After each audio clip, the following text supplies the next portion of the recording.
Para sa lahat ng mga taong mahilig maghanap ng iba kahit may karelasyon na. Hindi na tayo bata para maghanap ng mga bagay na wala. Siguro nga, may mga bagay na wala sa kanya, kaya hinahanap mo sa iba. Pero hindi mo ba naisip na sa bago mong ipinalit, meron ding mga bagay na wala sa kanya? Patuloy mo na lang bang hahanapin yung mga bagay na wala? Bakit hindi ka na lang kaya makontento sa kung anong meron ka?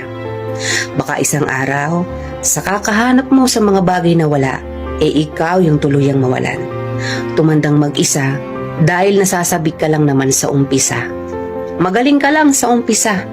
Sa umpisa kung saan nandun pa yung kilig, wala pang problema at wala pang hindi pagkakaunawaan. Huwag ka masyadong mapaglaro pagdating sa pag-ibig. Huwag pairalin yung damdamin na sa una lang lahat gagawin. Matuto tayong pahalagaan ng mga taong tunay na nagpapahalaga at nagmamahal sa atin. Huwag kang pumasok sa isang relasyon kung hanggang simula lang ang alam mo.